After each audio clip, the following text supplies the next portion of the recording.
I have to give it to these spin doctors, these media, military, and political entities. They're literally trying to convince the average person that not wanting a war with the second largest military in the world, who has the largest nuclear arsenal at their disposal, makes you a Russian agent. They have also convinced the average citizen that we need a war with Russia. Who is they? One of them is the leader of the Council on Foreign Relations. Every president, just about, with the exception of a few, every media member, with the exception of a few, is in the CFR. The leader of NATO. You have all kinds of individuals on cable news calling for a no-fly zone. Let me preface, is Putin evil? Yes. I totally detest and I totally despise what he is doing in Ukraine. I would love it if he could get assassinated. But unfortunately, we live in reality. If we were to get into a war with Russia, it would cost us trillions. It would kill many civilians, many soldiers, and it could possibly lead to a nuclear disaster. I'm not a fan of any of those things. I think any sane person would agree as well. There's only a few individuals and organizations that would benefit from a war. The first would be the media. If your entire business model is spent on Orange Man bad and attacking how he wears his tie, how he walks off the plane, blah, blah, blah, blah, blah, when he is no longer relevant, then you lose your business model. Think about it. If everybody became vegan, McDonald's would lose business because people wouldn't eat hamburgers anymore. But when a war transpires, then the media's ratings skyrocket because people want to see what's going on. And the way the media gets money is through advertisements. Companies like Amazon, Walmart, you name them, will see that, oh, this show, News Today on CNN, it's number one in the primetime slot. I want to get advertising on that, more eyes on my advertisements. So it benefits them. It also benefits, of course, the defense industry. Raytheon, Special Defense, Boeing, because there's more demand. Less supply, therefore you have to create more things, right? Coincidentally, Dick Cheney, when he was a private citizen, worked for Halliburton. Halliburton gave him a huge retirement package. Very benevolent of them, right? It's not like it was a deposit, so when he had political power, one heartbeat away from the presidency, he would give them contracts for a war. It's just coincidence that they ended up being the number one earner on defense contracts during Iraq. That's just coincidence, right? It's also coincidence that Nikki Haley became a leader on the board of Boeing, and she criticized Trump when he didn't go into Syria. It's also coincidental that James Comey worked for Lockheed Martin before becoming the director of the FBI. All these things are coincidental. The revolving door between government and private defense contractors, it's all a conspiracy theory, right? It's also a conspiracy theory that John Kerry had stock in Raytheon, a defense company. Coincidence? Speaking of John Kerry, politicians would benefit. Think about it. Everything in America is becoming a disaster. It's not 100% Biden's fault, but he's not done anything to help anything. I always tell people this: the president is not the cause of all of your problems, but he's not the solution either. I've read about every president. I can think of accomplishments from Chester A. Arthur, from William McKinley, to even the worst ones like Nixon. However, I can't think of anything Biden has actually done that has changed anything. Inflation is at 40-year highs.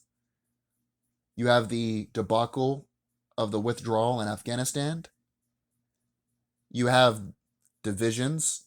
According to Pew Research, the country is more divided than ever. A divided country. You have more COVID deaths than ever, despite the vaccine being available. Whatever you think of that. The point I'm making is Biden is not doing anything politically. His approval is at record lows.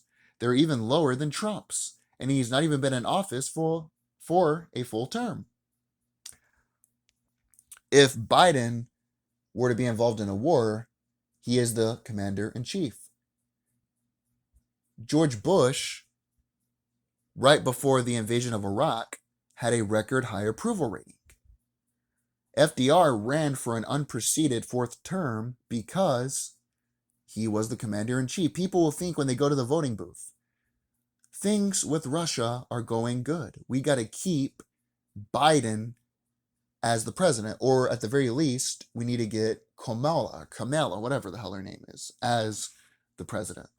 They did that with Harry Truman. He got his own term. People thought, oh, the war ended, everything was good, we got to get Harry Truman back in, stay the course, right? That's the way people would think. But other than them, other than the media, the military contractors, and some select politicians, I don't see anybody else that a war would benefit. But yet you have regular workers, people that work in restaurants, people that drive trucks, people that are preachers, teachers, you name it, construction workers, wanting a war with Russia when it would not possibly benefit them whatsoever. Here's a couple reasons why. The Iraq War cost more than $3 trillion. The Afghanistan War cost $2.3 trillion. Now, not to delegitimize those conflicts, but Afghanistan and Iraq were small-scale wars comparatively to a world war. Russia is allied with 6 other countries. The Collective Security Treaty Organization, 6 other countries. The United States has NATO. If Russia and the US were to get into a war, it would be a global conflict. It would cost more than $3 trillion. Not to mention, soldiers would die. They would come back with PTSD, lost limbs, you name it.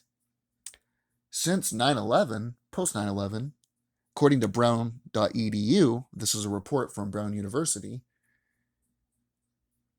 from post 9/11 to 2022, the U.S. has appropriated $8 trillion for wars. Think about that, $8 trillion for wars. Imagine if we invested $8 trillion into infrastructure. Imagine if we invested $8 trillion into education. Imagine if we invested $8 trillion into healthcare, all the medical innovations we could have. The latest numbers I could find, according to the U.S. debt clock, the current debt for the U.S. is $23.3 trillion. 1 trillion seconds is 31,710 years. A trillion hours is 114 million years. And that's 1 trillion. We have 23.3 trillion in debt. That equates to, if you have 330 million people in the US, 86,000 for every person. Now, for all this money, we should be getting some pretty good perks, right? No country in the world has as much debt as we have. No country in the history of the universe has ever accumulated that much debt. So we must be doing pretty well as a country, right? The US ranks 18th in healthcare, despite on average costing the most, which is 11th among high-income countries. According to infrastructurereportcard.com, America's infrastructure scores a C-. Looks like my report card. Whenever you look like my damn report card, you know you're doing bad. And is ranked 13th in the world. That's behind Singapore, the Netherlands, Hong Kong, Switzerland, Japan, and South Korea. So we don't have good health care, We don't have good infrastructure. We don't have high-speed railways like China or Japan, but we must be doing good in education, right? For that 23.3 trillion price tag. We must be doing good in education, right? Actually, according to a Business Insider report in 2018, the US ranks 38th in math and 24th in science. Well, we must have skilled workers, right? With that money that we're accumulating, surely we're training people to be high skilled workers, right? Wrong. Switzerland is number 1, Singapore is number 2, Sweden is 3rd, Denmark is 4th, Australia is 5th. In terms of the most skilled workers, the US is 15th. Think about it, if we could take some of that 8 trillion that killed civilians, that accomplished absolutely nothing, and invest it into training skilled workers, and then create new infrastructure, new bridges, new roads, or repair the ones we have, imagine how good we could be. And then we could get those workers to make real living wages, and then they could help us pay off some of that debt. But we aren't going to do that, right? We're not smart like that. We're stupid as a country. In 2021, inflation was 7%, which is 40-year highs. Think about this, though. Due to Putin, this is 100% Putin's fault, this particular fact. Due to his dumbassery invading Ukraine, and he has reasons, I'll get into that in another video, but due to him invading Ukraine, fuel prices are going to go up. The US imports 21% of oil from Russia. Now, here's the problem. When fuel prices go up, it costs more to distribute food, to distribute products, everything like that. Inflation could reach as high as 10%, according to some economic forecast I was reading. You add 2% just because of the fuel price, and then you get 10%. But here's what is Biden's fault. He stopped the Keystone Pipeline, but he approved the Nord Stream 2 pipeline, which goes from Russia to Germany. Not very smart to decrease domestic energy production when you're at war with Russia, who literally funds their entire military and their entire government through oil and gas. That's why they invaded Crimea, because oil and gas, partially. But the dumbass Biden administration says, no domestic oil and gas production. We're going to lower that. The median home price increased by 16.2% in 2021 from 2020. The average car cost increased $46,000, which is over $5,000 more than a year ago. So the average car price has went up by over $5,000. Now, if gas prices go up, that would mean that all the equipment that you have to mine to create a car, all of the silver, all of the gold, all the minerals you have to use would also increase. Therefore, it would increase the price of a car. And it would cost more because you would have to distribute those parts to a factory. When oil goes up, everything goes up. What about wages, though? What you have to look at is wages minus inflation. So what that would mean is, how much do you earn and how much has inflation increased? According to CNBC, they use the Department of Labor as their source. Real hourly wages, so real wages by the hour, earnings minus inflation fell by 1.7% from $11.41 an hour to $11.22 an hour. So let me get this correct. Let me explain this. Real hourly wages, so that's how much you earn minus inflation, fell by 1.7%. You did earn on average $11.41, but because of inflation, it is now $11.22, according to the US Department of Labor. And of course, war would simply cause more spending, more money being printed. Therefore, it would increase inflation. The problem is as well that the US is a 79% service economy. We don't have skilled workers. We don't have manufacturing anymore. All the manufacturing is now in China, Taiwan, all those other places. So people aren't earning enough as it is to begin with. Water bills have went up 43.2% from 2012 to 2021. According to CNBC, energy prices have went up 33.3% just last year. In 2022 thus far, food prices have went up 6.4%. The average cost of going to college has went up 37% in the last decade. 1 in 4 schools now cost $50,000. That's more than the median income. The average income in the US, median income, is $44,225. So college now has skyrocketed to where it costs more than 90% of your income. And some schools cost more than your entire income. But the US is number one in something. You want to know what that is? We might not be number one in healthcare. We might not be number one in education. We might not be number one in anything but military spending at $778 billion, followed by China, India, and Russia. So think about this. We have the most debt, the highest healthcare cost, rising inflation, rising car prices, rising energy prices, wages are falling due to inflation. But we want a war with Russia. Why?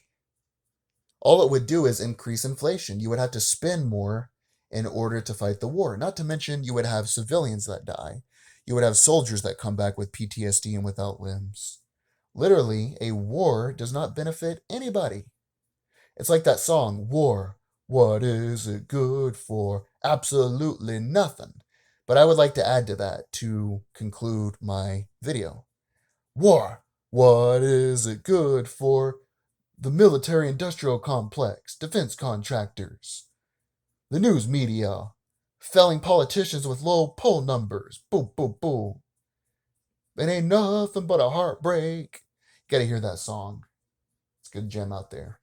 But that's all I got. I'm going to make another video explaining more why Russia is invading Ukraine. There's reasons. It's not simply Vladimir Putin's evil, which he is. He's an evil piece of shit. But it's not simply he evil, he invading, Ukraine good, Crimea good.